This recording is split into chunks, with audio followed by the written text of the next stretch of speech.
Okay, today we're going to be discussing the chaplain's role in search and rescue. Let's get going here, and a couple of things to look at as far as the introduction to this is, what is the makeup of search and rescue? That's one thing we'll be looking at. How does a chaplain support search and rescue? So the makeup of search and rescue is basically volunteers, except for a sheriff, the staff oversight. So most search and rescue operations will have a deputy that would be in charge, or it could be a sergeant in charge of the search and rescue operations. And it could be multiple layers, like a sergeant and a couple of deputies, depending on the size of the search and rescue operation. The search and rescue folks are highly trained in various disciplines. We're going to see that, take a look at a video here in a few minutes and see the different areas that they operate within. And they're extremely dedicated to help others. They're, again, all volunteers except for the oversight, and they are very dedicated to assisting, very similar to what chaplains are. These folks are just community folks, get trained, buy their own gear, and are very ready to help. Let's watch a video that gives us an idea of what search and rescue is all about.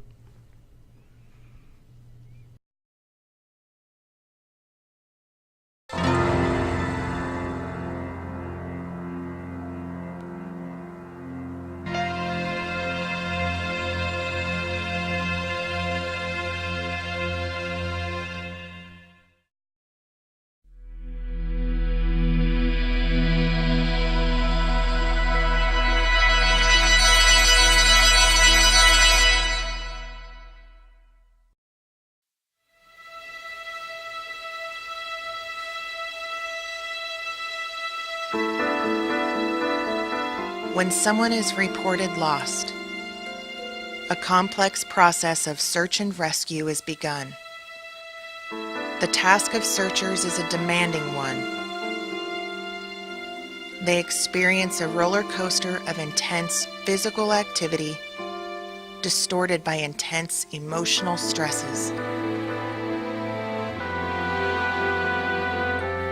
The hopes and fears of friends and relatives of the lost accompany the searchers,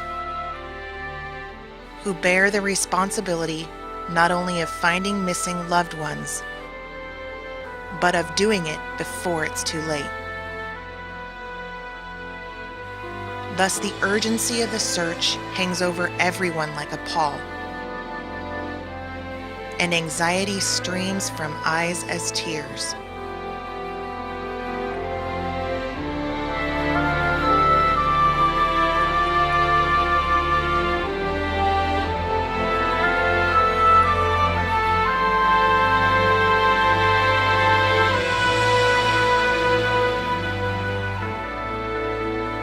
When the task is done, there is no other joy quite like that experienced when a child has been found in time. And no despair equal to that of finding one too late.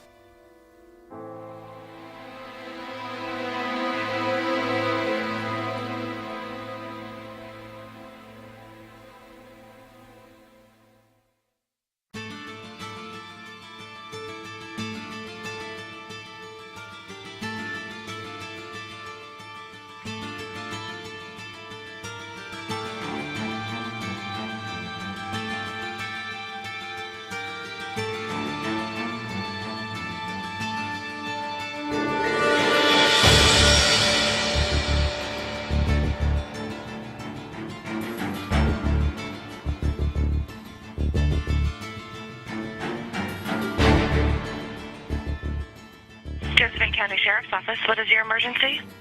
I want to report my husband missing. What happened? My husband left yesterday morning to go hunting just for the day, and he's still gone. Stay calm. I need to ask you a few more questions. He doesn't have much equipment with him, and I'm afraid he's been hurt. I will dispatch a deputy to your location, and we will notify our search and rescue unit. Thank you so much. You're welcome. Our search and rescue unit is always here to help.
Josephine County Search and Rescue. What is it all about? It's about a desire to serve the community. It's about dedication to a cause. It's about teamwork. It's about plain hard work, sometimes at night, in rain or snow. It's about training and maintenance of valuable skills. It's about bringing people home. It's about the things they do so that others may live.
Search and Rescue is a nonprofit, all-volunteer organization that trains and equips a team of over 100 volunteers for the rapid, safe, and effective rescue of lost or missing persons.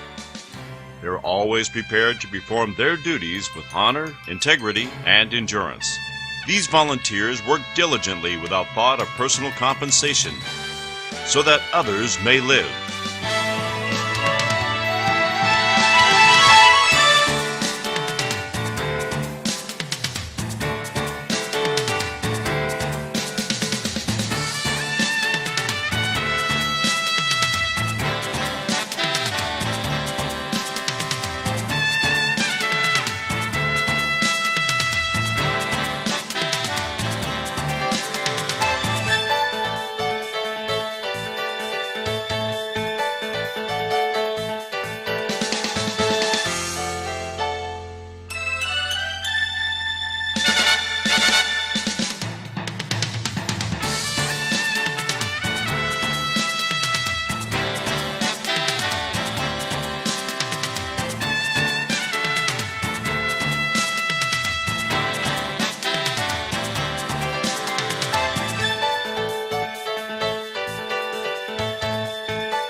ES1, Team 3.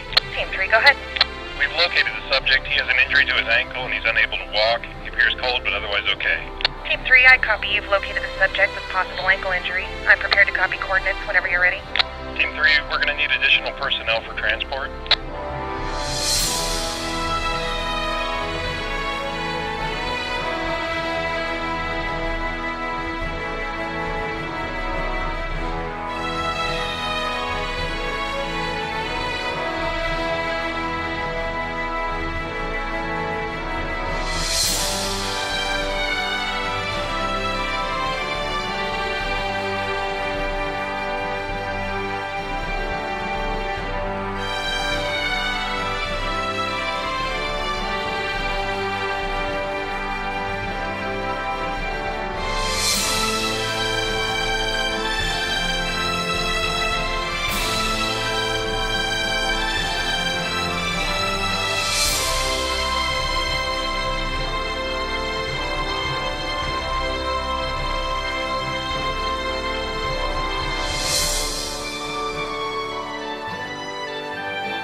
Each year, search and rescue volunteers donate thousands of hours toward training so they can provide professional, quality service. They contribute countless hours responding to search and rescue missions and providing assistance with community events. In addition, each volunteer invests hundreds of dollars for personal equipment. Your tax-deductible contribution is always welcome and needed. 100% of your contribution goes to training, equipment, and facility maintenance. Every cent is put to good use so that others may live.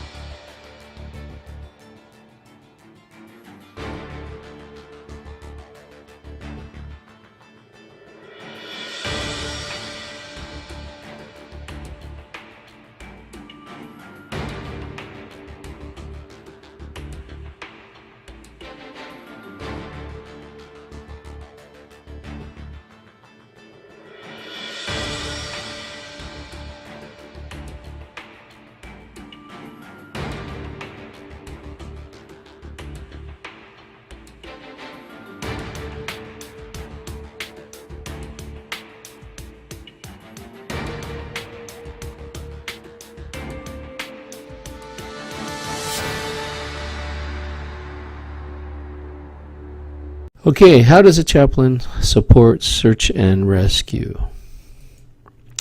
First, you have to build relationships with the search and rescue members. Like any other agency, really search and rescue, even though it is a division of a sheriff's department, should be handled in many ways as its own agency.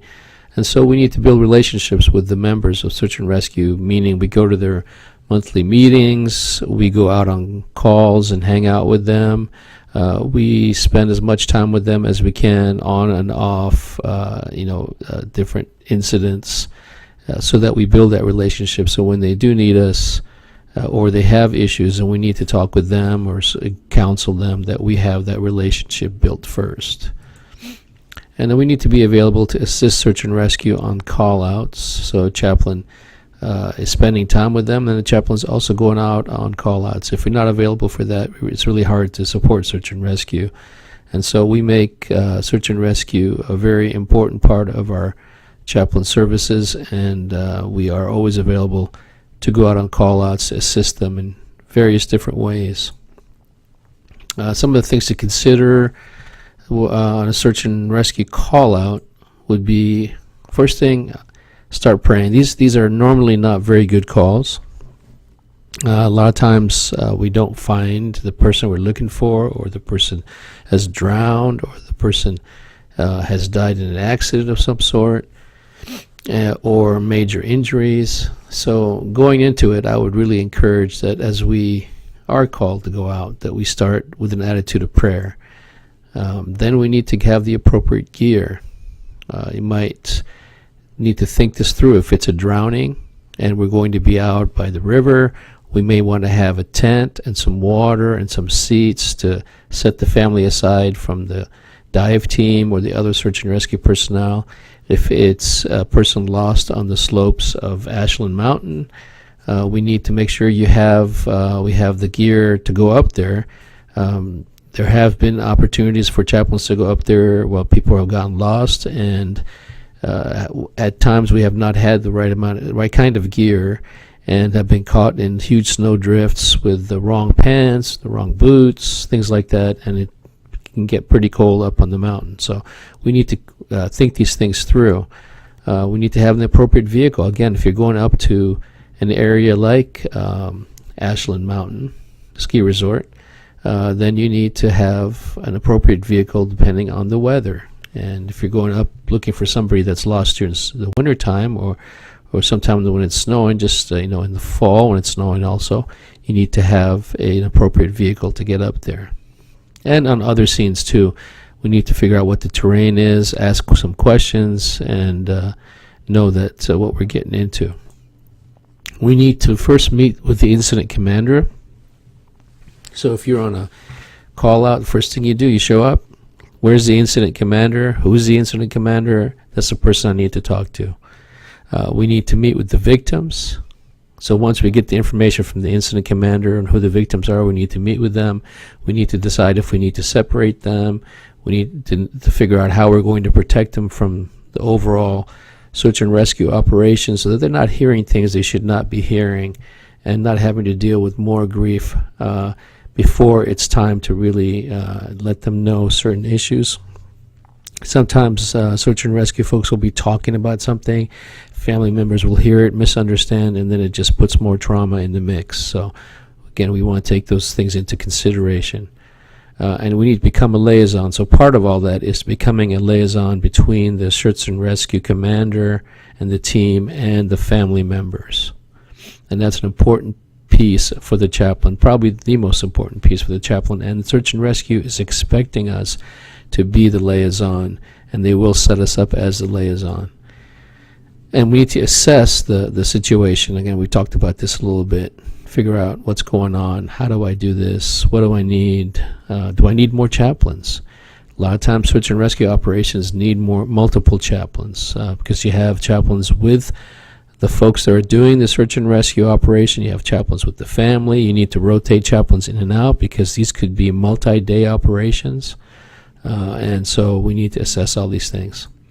And again, we need to keep praying. So kind of sandwich everything in prayer, because these are very long drawn out sometimes, or very traumatic, a lot of stress and pressure for everybody involved, especially if you're looking at drowning situations of young kids, or people missing, sometimes young people, sometimes parents. They can be very, very traumatic, and every little movement in the operation can cause somebody more trauma, or hear things and they get more excited about them, and more vocal, and so we just need to be praying all the way through these operations. Here are some of the types of SAR call-outs that we might go out on. This is one that was a missing person up on the slopes of Mount Ashland. And this lady right here, she was skiing, and at a certain time when the mountain was being closed, she thought she had time to come down. It was whiteout conditions when she got up to the top, and she went down the backside of the mountain by accident because she could not see where she was going. Everything was white, and was stuck out there for overnight. And we did not expect that we would actually be able to find her alive, and we were blessed to be able to find her alive. We had a lot of people praying. These were Christian folks, so the family wanted prayer. We all prayed together at the Ashland Lodge, stayed overnight, and were able to support them and support the team throughout the whole event. Now, one of the incidents that happened here was that somebody on the SAR team, I'm not sure if it was someone that worked with the Ashland, the resort itself, or was on the search and rescue team, gave the family a radio, and that caused all kinds of problems because the family could hear what was going on. A lot of times those are things that you don't want the family to hear because they misunderstand. So again, know that these things can happen, and make sure that you're taking care of the family members who are waiting to see what is going to happen with the operation. Drownings are very common search and rescue calls. This was here on the bottom was a drowning of a 7-year-old.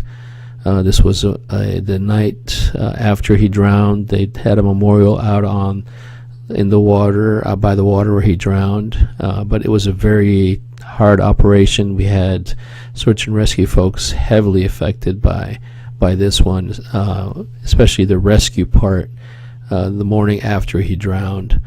The one here on top was a drowning of an older, in the 20s, son of this lady right here, and it's extremely traumatic, especially when she wanted to see him after he was pulled out of the water, and she was warned by multiple law enforcement sources to not see him because it was not a good sight. He'd been in there for about 6 days, and so the chaplain actually escorted this woman to her son, and she got to see him, and it was pretty dramatic because to her that was her son, and she did not see what everybody else saw. She just saw her son, even though it was fairly gruesome.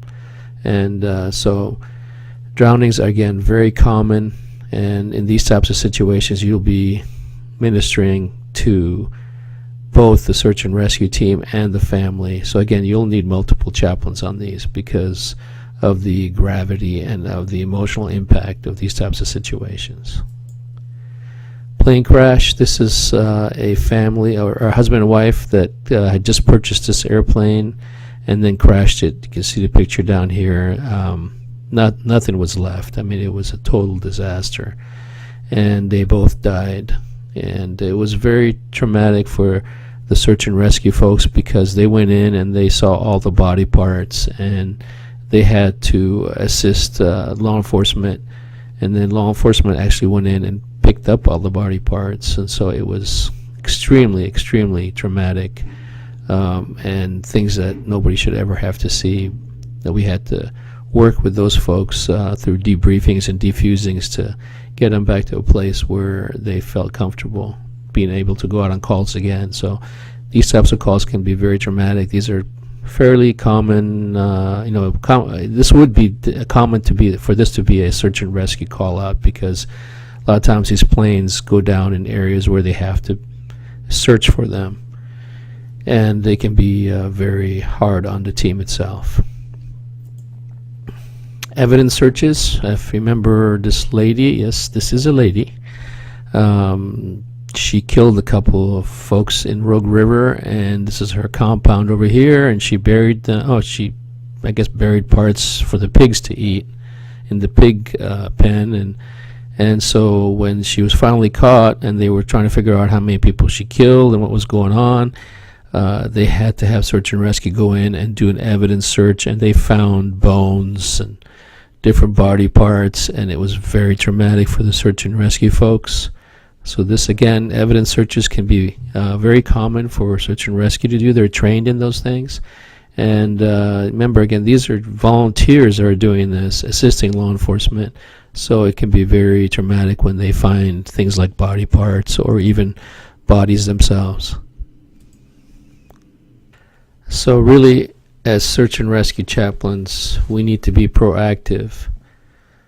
We need to make sure that we are taking time to spend time with these folks, to get to know them. And we need to understand that we will be called out to these events. They happen every year.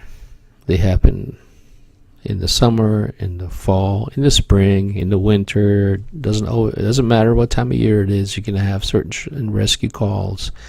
This year, I believe Jackson County had over 100 calls during the year, and it's just a lot of calls looking for people that have been lost. But not every single call will be one the chaplain goes out on. But if you want to build relationships, you can go out on those calls and kind of get to know them. So that's part of being proactive, is getting out there and meeting the folks.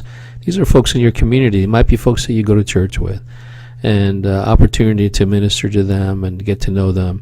So then when a major call comes in and we are out there to actually assist, then we're prepared to do what we need to do to assist the search and rescue team. So just more information on that, and hopefully as we minister to search and rescue, these will answer some of your questions you might have and just give you an idea of what we do with search and rescue. Thank you for listening, and have a blessed time serving search and rescue.